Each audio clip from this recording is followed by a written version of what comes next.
Business Execution for Results by Stephen Lynch, summarized by Wiko Books. Find the right tools to build a successful business. It's easy to come up with a grand, ambitious goal, like developing and marketing a new drug for the pharmaceutical industry or positioning yourself as a leading architect known throughout the world.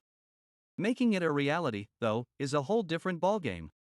To attain your goal, you will likely have to work very long hours for quite a few years. But even hard work does not always yield fruit. Startups often go bust after 3 to 5 years of continued efforts, while many dedicated business professionals end up spending long hours in the office without having anything to show for it in the end. This happens because success must be carefully planned. This book will show you that you'll need short-term, intermediate, and long-term goals, and also identify the right tools to reach your goals. You'll also learn how to stay excited about big, hairy, audacious goals, how to recognize the best opportunities in your business environment, and how to create a focus for your company that will ensure its success. Define ambitious goals that will show the path to success. Have you heard the term big, hairy, audacious goals, or BAGs? It was coined by Jerry Iaporis and Jim Collins in their book Built to Last. To qualify as a BHAG, a goal needs to meet 4 criteria. It needs to be very big, take years to accomplish, be a little bit elusive in terms of the best way to attain it, and must be easy to identify if it's been achieved or not. Consider Walmart. Following World War II, the company's founder, Sam Walton, set a remarkably bold goal. He wanted to turn his tiny variety store in Newport, Arkansas into the most profitable one in the entire state. Since he was primarily selling cheap t-shirts and fishing rods at the time, this was a pretty audacious goal. It also wasn't something he could achieve in a matter of months, and it wasn't immediately clear how he could set about doing it. Finally, in terms of verifying his potential accomplishment, it would be easy to check the size and profit of his growing business against other stores in Arkansas. By 1948, Walton had achieved his incredible vision. His store was the most profitable of any variety store in Arkansas. From there, he just kept setting goals, and, decades down the line, by 2002, Walmart had become the largest company on the face of the earth. So, do as Sam did and identify your own BHAG. But a BHAG is not necessarily about growing your company, it can also be related to a specific product or project. In 1934, Walt Disney set out to create the very first animated, feature-length film. No one in the industry believed in this bold project because animation was only considered suitable for short films. History proved them wrong. Disney reached his goal when Snow White and the Seven Dwarfs was released in 1938. People loved it. And even though Disney's original goal hadn't been revenue, the film did generate massive returns. Next up, you'll learn about 2 key concepts that are at the foundation of your business. Build commitment and keep your team on track with a couple of core ideas. Imagine your dream is to build a cathedral. To achieve this incredible goal, would you hire people who simply know how to lay bricks or people who are wholeheartedly committed to building a stunning architectural masterpiece? Probably the latter, right? After all, having a unifying purpose is essential to forging commitment and building a thriving business. This central motivation is called a core purpose, and it's key to reaching your goals. For instance, as an architect, your core purpose might be to beautify cities or to build environmentally sustainable houses. Simply put, your core purpose infuses your work with meaning, while gathering energy and solidifying commitments in the process. This is an important factor since the more committed a team is, the more likely they are to achieve extraordinary results. In fact, the employee research firm ISR found that companies with an engaged workforce are more productive and profitable overall. So, your core purpose is a fundamental aspect of achieving your stated goals, but so are your core values.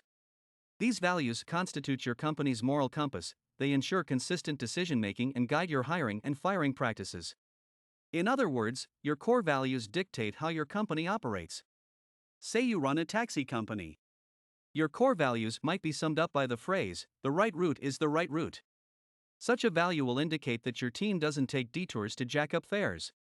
By stating this up front, you'll keep your team on solid moral footing and ensure that they are committed to making the right decisions. But your values will also guide who is on your team in the first place. If it turns out that an employee doesn't believe in the values you stand for, it is clearly the right decision to let them go. Scan your environment to make informed decisions. Imagine you've invested every last drop of your ingenuity into creating a deli that only sells broccoli jam. Your business could be perfectly organized and seamlessly run, but it wouldn't matter if nobody wants what you're selling. So, how do you determine which products will sell? By scanning your environment with a pest analysis. This acronym, which stands for political, economic, social, and technological, is a tool to define external factors that will impact your industry. To begin with, consider political circumstances that might impact your business, both today and down the line. From there, ask yourself, given the political opportunities and threats you can identify, which strategy should you adopt to succeed both in the present day and the future? For instance, in the 1960s, Sam Walton analyzed the environment Walmart was entering. He realized that the US government was making a number of infrastructural investments, one of which was the creation of more roads. He therefore knew that it would become easier for customers to reach his stores and that it was a good time to open new locations. Next, you should consider economic factors that'll influence your business and ask yourself the same question about the economic climate as you did about the political one. Sam Walton remains a good example as, in the years following World War II, he saw the economy surging and knew it was an opportune time to launch a new business. From there, it's essential to take into account social elements that'll impact your company. To do so, consider how people, your employees and, in particular, your customers act and think. Ask questions like, is the population getting older or younger? When Walton was starting out, it was clear that more people were having children. He saw that the baby boom would eventually result in more potential customers and was another cue that the time was right to grow. Finally, consider technological changes that might occur and how they could affect your business. Which technologies are currently trending? If a new technology like, say, flying bicycles was to hit the market tomorrow, how would it affect your business?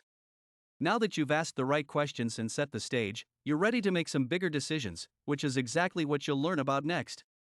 Thriving businesses stand out and remain focused on reaching their goals. If you want to stand out in a crowd, all you've got to do is dye your hair pink and spike it into a mohawk. But standing out in the world of business requires a bit more thought. To do so, you need to identify your value discipline, the thing that makes you different from the competition and guarantees you a leading role in your industry. There are 3 different value disciplines to choose from, and it's up to you to pick the one that fits you best. First, there's operational excellence, which basically means that you have low costs. Second is product leadership, which is all about creating the newest and best products. And third, there's customer intimacy, which implies that you produce solutions that are perfectly tailored to the problems your customers face. But regardless of which approach you choose, all 3 of these value disciplines should keep you focused on the unique difference that makes you stand out. Let's return to Sam Walton. Back in the early 60s, he began building his empire and decided to focus on offering the low-cost option. Specifically, he made the decision to spend some of his own savings to be able to offer rock-bottom prices to his customers. His goal was for Walmart to be the store that everybody could afford. In the end, that's exactly how the company differentiated itself and became such a resounding success. Then, once you've chosen your value discipline, you can use it to identify your core activities. These are the strategic actions you take to keep yourself on the path toward your goals. Imagine you decide to focus on low prices as Walton did. Other factors like product development and customer service will soon become less important, as they're not essential to reaching your goals. Identifying this will allow you to deliberately allocate fewer resources to these unnecessary elements and instead focus on getting better deals from wholesalers to lower your retail prices. By doing so, you'll be syncing your core activities with your value discipline. Now that you've got the basics in order, you're ready to build the messages you need to bring in prospective customers and beat out the competition. To ensure trackable progress, use clear targets and key performance indicators. You might be thinking, what's a good goal to set for your business? Well, it's actually a difficult question to answer, since words like good are quite abstract and can mean entirely different things to different people. This is precisely why it's crucial to come up with concrete ways of measuring your business's progress, and numerical targets are an ideal method. Numbers make progress more tangible and, therefore, easier to monitor. Say 2 of your targets in the coming years are to build 2 more branch offices and acquire 10 more resellers. Once you've set such goals, you can track the numbers you're putting up and have your whole team monitor the progress. But that's not all. You'll also need to identify your key performance indicators, or KPIs. These all-important markers of success keep track of performance in essential areas and help you predict financial success. For example, if you're in the construction business and notice a correlation between higher numbers of proposals and an increase in income, you might want to track the number of building proposals you submit as a KPI. Or, if your industry is pharmaceutical sales, you might track the number of weekly physicians' visits that your sales representatives make because you know it has been a key indicator of your business success in the past. Use meetings, especially strategic reviews, to keep your business moving forward. By now, you have some strong strategies for business success, but if you want to reach your bags, you'll need to be serious about maintaining progress. In that fight, losing focus and wasting time are your biggest enemies, so here are some tactics to overcome them. First, conducting meetings is central to maintaining forward momentum, as they establish a clear rhythm for your business. While the idea of holding many meetings can be daunting, in general, they give you time to pause and reassess your direction. These regular moments of reflection can quickly become essential to a thriving business. One meeting that's particularly important is the quarterly strategic review. It should happen every 3 months to give your team the opportunity to look back on the work you did and assess the last quarter. It's a time to consider what you've achieved, review new projects on the docket, and take a look at any surprises that came up. By assessing all these factors, you can double-check that everything you're doing is in line with your goals. From there, you can use this information to perform what's called a SWOT analysis, which is a convenient way to map the current status of your strengths, weaknesses, opportunities, and threats. For instance, one of your strengths might be an expert on your team, while a weakness could be your failure to make enough sales. An opportunity might be the bankruptcy of a key competitor, which opens the door for you to bring in more customers, and a threat might be a pending merger between companies that, together, could poach many of your customers. From there, you can use your quarterly review and SWOT analysis to plan for the future and choose the projects you'll be launching in the next quarter. Imagine you identify a few threats and weaknesses during your SWOT analysis. It's probably in your best interests to address these in the next quarter. Then, once you've gone through damage control, you can look at which new projects you want to take on to stay on top of your overarching, ultimate goals. Final summary. The key message in this book. Creating a successful business requires a winning strategy that enables you to set the right goals and actually reach them, but that's easier said than done. To pick the right strategy, you'll need to do some careful thinking and analysis first, after which you'll have to monitor your progress carefully.